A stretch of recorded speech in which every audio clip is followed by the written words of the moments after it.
Welcome to MongoDB.local London. Can we have a woo? Woo! Nice. I mean, we're British, many of us, so, enthusiasm is not our natural state. Maybe we could have one more go, like a proper woo! Woo! There we go. It's still very early in the morning, I understand. So, I have one thing to say before I introduce our first speaker of the day, and that is that we are going to have a barcode at the end of this, and it may seem a surprise when it pops up on the screen, so we're going to have a fantastic talk in a moment. The barcode is going to pop up on the screen. That will take you to a survey that will allow you to provide feedback on the talk. We would really appreciate your feedback. It helps to improve the talks that we give. It helps to improve our program every year that we produce this event. We've been producing it for a few years, so we already have some experience. We've already managed to improve this, so this is going to be an excellent day. I certainly know that all the talks in the Big Ben track are going to be fantastic this morning, so it's going to be my great privilege to introduce some of those talks after the keynote this morning. But without further ado, let me get started. Rick Houlihan is our Director of Developer Relations. He has a vast amount of experience working specifically with NoSQL technology. He was a member of AWS's NoSQL Black Belt team before he joined MongoDB. I would like to know why they missed the opportunity to call that the NoSQL ninjas, but it seemed like an obvious one. But anyway, Rick is going to be talking to us about translating systems from RDBMS to NoSQL at enterprise scale. Thank you very much for being here, Rick. Thanks, Mark. Thanks, everybody. Thank you for taking the time out of your day to come hear me talk a little bit about a technology that I'm very passionate about. NoSQL in general, MongoDB specifically. My name is Rick Houlihan. As Mark said, I'm Director of Developer Relations for Strategic Accounts here at MongoDB. And I have a long history in NoSQL technology. I was the first enterprise SA for DynamoDB at AWS. I led the Black Belt team for NoSQL technology at Amazon Retail. And some of what we're going to talk to you today is a little bit about why did Amazon make that decision? And why is NoSQL technology really something that you need to start looking at more seriously as a primary database platform and not just something for non-relational data? If we look at the reasons why people make decisions about technology, right? It's about history, really. We've made the same decision many, many times. It's not the first time that we've made this decision to change technology, and the relational database was not the only storage technology that we ever had, right? So what were the reasons that we chose to replace those other technologies with the relational database? And honestly, some of those reasons are actually in play today.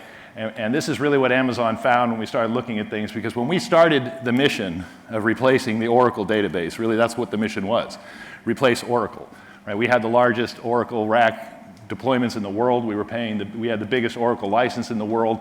And honestly, Jeff did not like writing that check. And that was the reason that we chose to embark upon the project that we called Rolling Stone, which was initially, again, replace Oracle. Now that became replace the relational database through many discoveries along the way. But one of the things that we want to start to look at, again, when we start to look at technology, I'm sorry, I'm skipping around a little bit. I'm a little jet lagged. And these screens aren't exactly lined up with that screen, so I'm not seeing exactly what's up there. I guess I am on the left-hand side. Anyways, why do we make that decision? We're going to take a look at the history of database technology. We're going to start to look at what it took to make that happen. We'll break down what it means to model relationships in NoSQL database versus relational database, because despite the fact that it's called a non-relational database, there really is no such thing as non-relational data. Right? And this is one of the things that confuses developers when we talk to them about the technology. When people start saying non-relational data, I don't know what that is. I don't know, maybe you know what that is, but to me, it's what's on the hard drive before you format it, right? It's the static in the air between the radio channels. It's the things we don't care about. If you're actually writing queries, then relationships matter, because all the data that we care about has relationships. And the conditions that are in the queries that we're writing, those define the relationships that we need to traverse. And if we cannot model those relationships efficiently, then we can't use the database. So we're going to break that down. What does it mean to actually model relational data in a NoSQL database? And then we're going to get into how do you do it? right? How do you take an organization, a global development organization like Amazon at the time in 2017 when we kicked off this process, 25,000 developers worldwide, right, that we had to retrain in a new technology, right? How do you do that? And why do you do that, okay? Because Amazon, a lot of times people look at Amazon and they think Amazon was born in the cloud, right? But Amazon was born in 1995. The cloud didn't exist. Cloud didn't exist for another 10 years, and it wasn't really suitable for enterprise application deployment for another 10 years beyond that, right? 2015, 2016, it started to become real. In 2005, it was just simply EC2. When you look at the company, it was a $5 billion company by 2005 before service-oriented architecture even started to become a thing, right? That was actually one of the things to point out was that Jeff actually made a decision in 2005 that all development at Amazon would be service-oriented in architecture. And that actually started a trend in the industry, right? Then today, everything is service-oriented. Well, Amazon made another decision in 2017, and that was to deprecate the relational database. So maybe people should start looking at that too, because they have a history of making the right move at the right time. Again, by 2018, things were breaking. 3,000 Oracle Server instances, largest Oracle rack deployment in the world. We had 10,000 application services deployed. And the scale was breaking everything, right? Again, 25,000 developers. So a huge organization. The cost of the relational database was the biggest line item in the infrastructure budget, right? Between the infrastructure that we had to deploy, the licensing costs of the database, it was just too much. Largest Oracle license in the world. We did not want to pay that check anymore, right? So maybe there's a better way. And this is what Werner was tasked with, was going down that, technology stack and understanding what is it that the organization needs to do to make this to make this picture different. And what it came down to is, again, history, right? We've made this decision many times, and why do we make that decision? When you look at the history of database processing, it's all about peaks and valleys in data pressure. I'm sorry, I'm looking at this screen, and that screen is one screen behind me, so I'm a little off. But it's about peaks and valleys in data pressure, right? Data pressure is the ability of the system to process the amount of data that I'm asking it to process in a reasonable cost or a reasonable time, right? When one of those dimensions is broken, that's a technology trigger in our technology space. And we're going to invent things, right? We started inventing many things over the years, right? The first database was a great database. It's the one between our ears, right? It's highly available. When my eyes are open, it's online. Questionable durability, right? Single user system, zero fault tolerance, not going to build enterprise services on this. So we started inventing things. We invented ledger accounting. We started writing things down, right? Ledger accounting ran public and private sector services for many millennia, right? Until the 1880 US Census came along and Herman Hollerith was tasked with processing all of this data, and it took him 8 years of the 10-year cycle to collate all that data. And they realized something's going to have to change, and he invented the machine-readable punch card and the punch card sorting machine, and the era of modern data processing was truly born, along with a small little company called IBM. Right? IBM had a long and storied history in the database technology sector. I would say they actually bookended the era of the relational database, but we'll talk about that in a second. Rapidly, we started inventing many things because we started pressing the limits of these systems, right? You give developers new technology, what do? They find out what it can do. They push the edge of the envelope. Again, data pressure, technology triggers, paper tape, magnetic tape, distributed block storage, random access file systems, hierarchical management systems, and eventually, in the 70s, late 70s, along came a man named Edgar Codd, and he invented what we use today as our primary database platform, the relational database. Now, an interesting thing about Edgar Codd was that his mission was not actually to produce a database, it was to produce a platform that allowed people to ask questions of their data without writing code, okay? You can say maybe he succeeded. SQL in some cases people say is code, but the reality is nobody ever thought he would be able to do it. Even Edgar Codd himself thought that it would not happen because the time complexity of joining tables in a relational model was very high, and the CPU cost to do that was tremendous. And in the 70s, the CPU was the most expensive resource in the data center. And everybody said, hey, Ted, nice idea, okay, but there's no way that you're going to be able to do this efficiently enough to drive any kind of reasonable workload. Well, along came Moore's Law, right? Moore's Law was a great, benefit to the relational database because it balanced the checkbook, right? We're going to break this down in a second, right? Math doesn't lie, okay? When we get down to the actual numbers, why do we want to do this? But the reality is today, Moore's Law is no longer the friend of the relational database. We'll talk about this in a little bit too because this is what Werner found out. when he started actually digging things into things and started realizing that CPU efficiency was flattening out. Moore's law is no longer an enabler for the relational database. If you look at what happened in that chart on the left, that's the top 5 supercomputing clusters around the world. And they have not been able to meet Moore's law performance predictions for over a decade, almost a decade now, right? Since 2014, that it fell off a cliff. Those guys are investing in everything they can to get every petaflop they can, right? This is their business. This is what they do. And they can't keep up. Server processors are not going to move to 5 nanometer fab anytime soon because it's too damn expensive, okay? You see that 5 nanometer CPU right here in a mobile device because this is a loss leader. When I sell you this, I'm hooking you for 5 years for subscription services and I'm going to make the money back on that processor, okay? In server processing space, there's no subscription service. So they're loath to make that investment. And that's the reality of Moore's law, is it's not a law. Okay? It's a financial equation. And how much is the industry willing to spend to double the transistor density every 2 years? And in the server processing space, not enough. Okay? And that's been obvious for almost 10 years. So Werner saw this, right? Per core performance flattening out, CPU power consumption flattening out. There is no advancement in the CPU processing in the server space, and the relational database is not getting any cheaper. It's only going to get more expensive, okay? And less efficient when compared to the alternative, which is NoSQL, denormalized data models, which are going to leverage storage. The cost of storage is falling, continues to fall, will always continue to fall, right? So maybe the relational database, this CPU-hungry system, is really not the best system for us anymore, and it's not new thinking, right? This is not me telling you this.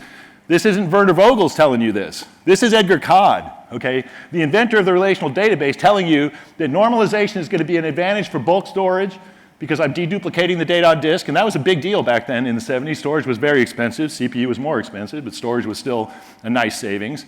Okay, it's an advantage for bulk communication of data between systems, again, because of data duplication. But the most important thing is on the right, denormalization. Denormalization is going to increase CPU efficiency for common transactions.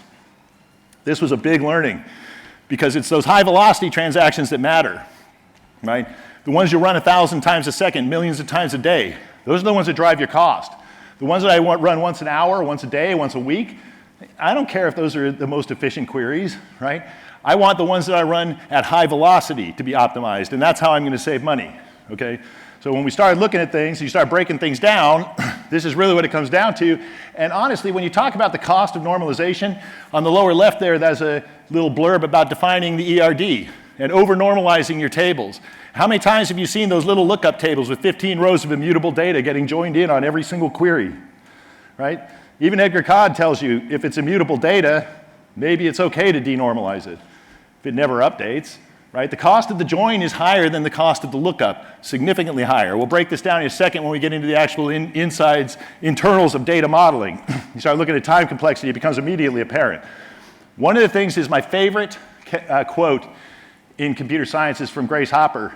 How many people know Grace Hopper? All right, there's a few people out there. Anyone else who doesn't know Grace Hopper, you need to look this woman up. She's the founder of computer science, as far as I'm concerned. But one of the things that she said, which really hit home with me and it's really driven my career, one accurate measurement is worth 1,000 expert opinions, okay? You can listen to me talk all day. You go there and run it. And this is what we've done. I've run thousands of workloads. I can tell you right now, I've never found a relational database that can run faster than a NoSQL database with a proper data model. And that's the key, proper data model. You've got to understand how to model the data to make it work. When you want to model data in relational databases, I actually didn't talk to this chart, when to use NoSQL, when to use SQL. There used to be kind of this division between OLAP workloads, right, the analytical side of things that needs ad hoc queries because I don't know what questions are going to be asked. Analysts come in, they write random things, who knows what they're going to ask me. That's kind of the OLAP side of things. But the interesting thing about OLAP workloads is they're not high velocity, right? Those queries don't come in at thousands of times a second, okay? When they come in, I really don't care about latency. If as long as I get an answer, this is really what I want. It's usually somebody sitting at a desk writing a query, right? OLTP workloads, on the other hand, we write code for these. 90% of the things that we write code for are OLTP workloads. They run the same query every time. Okay, they don't run a different query every time the code runs. They're going to run the query that is in the code. Okay, it's a well-understood access pattern. And if my access patterns are well understood, then I can optimize the data model and drive efficiency in the system. And this makes a huge difference in the amount of infrastructure I have to deploy to support the workload. Today, not so much of a silo anymore, because NoSQL databases, they're They're not really NoSQL anymore. We all have SQL read APIs. We announced one at MongoDB World in January. Support those OLAP workloads gracefully. Don't have to retool and retrain your data analysts. They already know the language of data. That's SQL. So we're going to support that. It's not NoSQL. It's no RDBMS, okay? Because we don't want to join. Joining tables is expensive. I sent a tweet out this morning. If you want to know if your workload can run more efficiently on a NoSQL database, look at your queries. If you see the word join, I can save you money, okay? And let's talk about what happens when you actually model the data correctly. When you're modeling data in any database, again, we talked about this, it's all about relationships. Doesn't matter what type of application I'm building, social networking, IT systems management, document management, anything, it's all about relationships. And if I cannot model those relationships efficiently, then the database won't work for me. And this is where most people fail with NoSQL, all right? Because they don't model the data right. Applications don't use data in big, large chunks, okay? Applications use data in little bits and pieces. And that's what drives the cost, right? Access patterns. Access patterns drive the cost. When Werner broke things down at Amazon, what he found was 70% of the access patterns across all workloads hit a single row of data on a single table. Another 20% hit a range of rows on a single table. So why is this when the relational databases all do all these joins? It's because OLTP workloads are very write-heavy. They're always write-heavy. They're always inserting data. They're always updating data. When a write is going to hit a single table, it's going to hit a row or a range of rows on a single table. But when my team started breaking, this is when Werner said, hey, you know, if all we're doing is hitting a single table, then why don't we just go with NoSQL? The interesting thing was the other 10%, that's actually made the applications work, right? Those read patterns that need to get the data. Sometimes I need to read data in big chunks, but when I'm working with data, I'm usually working with data in little chunks. And 90% of those access patterns hitting a single row or a range of rows on a single table. That's a real big clue there. Because if my access patterns are using small chunks of data, then my data model better represent that data as small chunks. Otherwise, I'm going to be driving a lot of inefficiency in the model. And that's really what we found very quickly when we started actually modeling things. What we found was about 50% of the infrastructure that was deployed was there to actually support the last 10% of those access patterns, okay? There's another clue. If the joins are that expensive, then maybe we should use a database that doesn't join, okay? And this is what happens when you break things down. When you actually start looking at the data model, this is our normalized relational model. This would be a simple product catalog, kind of example from Amazon, simplified product catalog. You know, we've got all the relationships that we normally expect to see in a normalized model, one-to-one between products, books, albums, and videos, one-to-many between albums and tracks, many-to-many between books or between movies or videos and actors. You can imagine how many queries I have to write, 3 queries to get all my products, a list of all products, various levels of complexity. And if you think about the workload, and this is really what it comes down to, with NoSQL databases, you want to think about workload first, access pattern first. What is the workload doing with this data? Well, it wants to get product data. It always wants the product data. It really wants this data kind of joined together already. Joining it is expensive. What I probably do in this service is I put a cache in front of this database so I don't have to query the thing all the time because we kind of already know it's expensive to join those tables. So let's put a cache in front of it with the product items in there with the results already cached in that server. More complexity, more infrastructure, right? To offload the heavy cost of joining those tables. Maybe it's a better idea to just store the data in a different way, right? This is a great use case for a document database like MongoDB. We can embed those rows as embedded subdocuments within a parent document. And again, because of the access patterns here, it's a product-centric. I'm always getting those blobs. I always want those blobs. So storing those blobs in the database is probably a better idea than storing them as rows across tables and joining them together and then caching them in a server in front of the database to offload that cost, right? Now, if you break down the actual time complexity, okay, this is where math doesn't lie, okay? Joins are expensive. The relational database's job is to take indexes that exist on separate tables of homogeneous collections of rows and join them on common dimensions, right? So its primary job is to merge indexes. That's really what it does. It merges things, okay? Merges are expensive. If you look at the queries here, we can see real quick it happens as you join more tables, right? They just get more and more expensive until we get into that many-to-many join. And anyone who's looking at this who's a DBA is going to look at this stuff and say, yeah, Rick, I haven't seen SQL like this since I was learning about relational databases, right? What you see in production is a lot gnarlier than this, right? Outer, inner SQL, nested loop, or hash joins on derived tables, all kinds of crazy things. This is just a straightforward nested loop join on properly indexed tables. And you can see what happens at the time complexity on the bottom. It just gets bigger and bigger and bigger as you start to join more tables.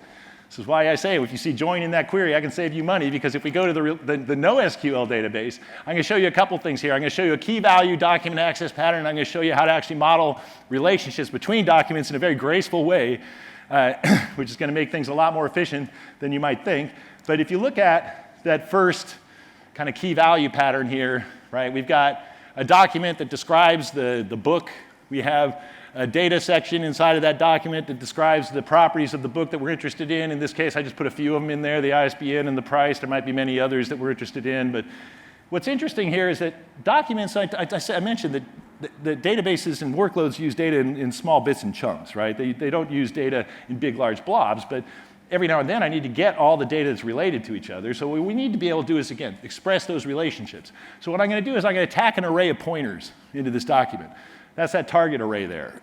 Okay, the book's related to itself, it's related to its author, it's related to its publisher. It could be related to many, many things. What I'm doing is I'm kind of informing the system what this document's related to. But the time complexity of that lookup is O log n.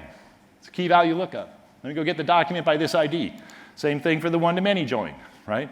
Again, the album is related to the songs that are on it, the musicians that performed it, that recorded it, the artist that, or the producer that produced it, whatnot, the studio that recorded it.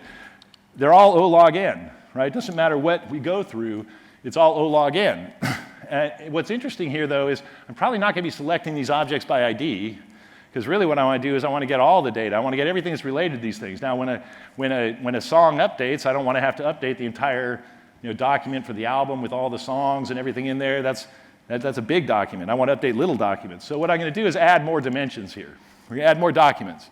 I've got actors, I've got the director, I've got the author, I've got the actual songs, and each one of these documents now is tagged with the pointers to their related documents, okay? And an interesting thing happens when I index that pointer arrays in those documents. Remember what I said, the relational database, its job is to join tables, joins indexes across tables. If I have one collection with all my documents or rows stored in it, and I draw an index across shared attributes, that index is already joined. I don't need to join the index anymore. Now when I select on the index, I can select where the ID is the book title or the author. I could get all of the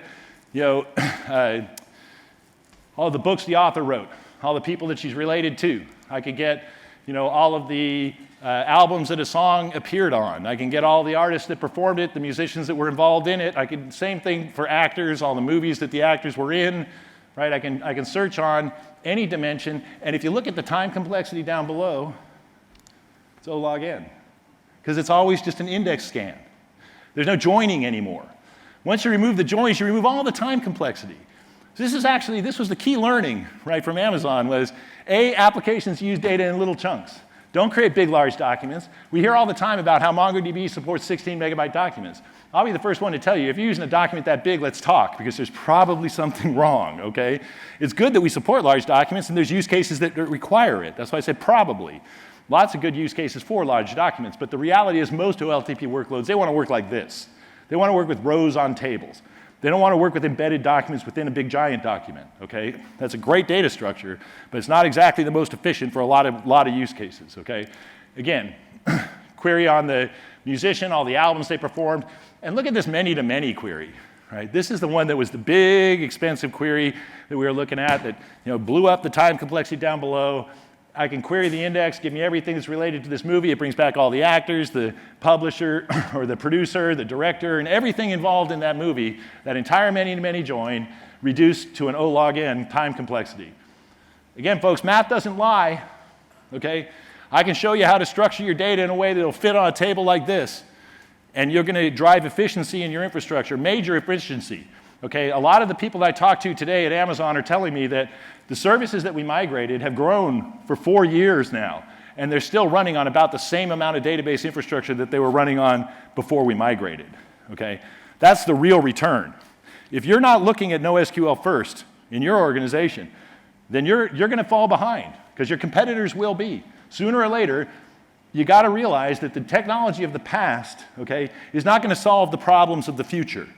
And that is a lesson that has been learned over and over again throughout time. We are here again, standing at that same decision point with the same criteria, So don't just say, my developers already know how to use it, okay? The reality is they don't. You think they do, but they don't. Talk to the DBAs who fix their stuff when that product scales. They'll tell you what the developers actually know about SQL. I thought I used to know how to write great SQL myself. The reality was the DBAs taught me that I didn't know what I was doing. And most of your developers know very little about the relational database. What they know is how to use the ORM, okay? And the ORM is fraught with inefficiency and overhead, okay? So you're much better off learning how to model data properly. As a matter of fact, most developers are going to spend hours and hours trying to reduce the time complexity of the algorithms that they wrap around those queries, but they won't spend a second trying to optimize the data model that's behind the queries they're running. And that's where the real money can be saved, right? All right, so when you get down to executing the plan, how do you make this happen, right? How do you change the mindset of a development organization, a global development organization with over 25,000 developers? And really what it comes down to, it's understanding technology, right? How do we use a new technology? How do we adopt a new technology within our organization? And in this chart, we're looking at that adoption curve for any new technology is on the one down below. This is a pretty well understood concept. Above, some people might not have seen this, is the Gartner hype curve. And I kind of overlaid these two and said, you know, based on the adoption of a technology within a particular ecosystem, your enterprise, what kind of results might an organization expect? And what you'll always see with any new technology is somebody invented something to solve a problem. In this case, NoSQL technology was invented to solve the problems of scale and cost of the relational database, and some people had a good result. It was a technology trigger, right? Other people are experiencing the same problem. They go running to this new technology thinking it's going to solve all my problems. They deploy it, they have a miserable experience. It doesn't work. Why doesn't it work? I don't know, my workload doesn't fit or whatever. But the reality is it doesn't work because they really don't know how to use it. Okay, so when you understand how to use a technology, you're going to be more efficient with it, and that's when the early majority arrives. Right? As people in your organization start to figure it out, we hit that slope of enlightenment, people start to have better results. Our big problem at Amazon was getting over that peak of inflated expectation, right? All the teams that I worked with had a tough time using the technology. So we actually developed a new process. It's a process that I brought here to MongoDB to help our customers learn NoSQL technology. I've been using it to great effect for the last year across all of our strategic accounts. And essentially what we do is we run technology deep dives. We call them MongoDB Day, okay? We show up, these are tailored engagements we designed to accelerate projects by turning the workloads into the workshop, right? We had limited success running workshops and hackathons and advocacy days. Developers learned a little bit, right? But they didn't learn how to solve the problems that they were working on. They learned how to solve a problem, the problem in the sandbox that I was showing them. Okay, but that wasn't really good enough. It didn't get them over the hump. When they went back to work on their problems, they were different than the problem they solved in the workshop. So instead of running workshops, we actually showed up, we did the advocacy thing, we talked about technology, we gave them this session, we gave them other deep dives on aggregation and all this, but the real meat of these engagements was the design reviews. Instead of workshops and hackathons, we had these teams sign up for 1-hour design reviews. They would sit down with the data modeling expert. We would go through their access patterns, and we would leave them with a prototype of data model that they could use to iterate on and go forward. And oftentimes, these teams would come back, and they would teach us things. And this is where I learned everything I know about NoSQL, was from the developers I worked with. Okay? I showed them a little bit. They would go out, they would solve their problem, they would come back and show me how they solved it, and I would go, wow, that's brilliant. And then I would go ahead and say, I'll put that in the book and I'll use it later on. These days, it doesn't happen very often. I've been doing this for over a decade now, but it just happened the other day. I was talking to a team that showed me a variation on the attribute design pattern for MongoDB that I thought was a brilliant idea, and I'm going to use that going forward, right? So I love working with you guys just as much as you guys love working with me, hopefully. I don't know, maybe you don't. But I get a lot of good feedback on our engagements, so I think we do a pretty good job. This is really where the meat is for us. We want to enable developers, and that's what I always say. There's two sides of developer advocacy, right? Or developer relations. There's advocacy and there's enablement. Okay, advocacy is talking about things. Enablement is doing things. My team is about doing things. Okay, we need both, right? We got to raise awareness, but we need to show people how it works. So that's what I have to talk to you about today. If there's anything you can take about this from this session, understand that NoSQL is not non-relational. Okay, there's no such thing as non-relational data. That is a term that was invented by marketing people to explain this technology to other marketing people who don't understand technology. If you're a developer and you're working with data, you understand that all data is relational, and I need to be able to model those relationships. So take that away. The ERD still matters. It is the number one thing that drives the data model that will dictate how efficient your workload's going to run. RDBMS, it's yesterday's tech, okay? It really is. It's not, the math doesn't lie. Again, one accurate measurement is better than 1,000 expert opinions. You can talk to me all day. Let's run it. Okay, I'll take your access patterns, we'll run it against your relational model, I'll model it in NoSQL, we'll run it against NoSQL, and you can tell me. As a matter of fact, my team has a good tool we're putting out there soon, it's called Schema Bench. It'll allow you to do exactly that. NoSQL is really about OLTP workloads, but we support OLAP just as well. And MongoDB isn't just a database anymore. Right? You're going to hear today about the data platform and all the things we do, and it's a lot of higher level functionality and features that really make the developer's life easier. So hopefully you get a chance to see some of that content. Anyways, thanks for your time. If you can scan this code and give me a great recommendation, that'd be good. If you don't like the session, then there's going to be another code on the next session. You can use that one. All right. Thanks a lot, everybody. Thanks very much. Big round of applause, please.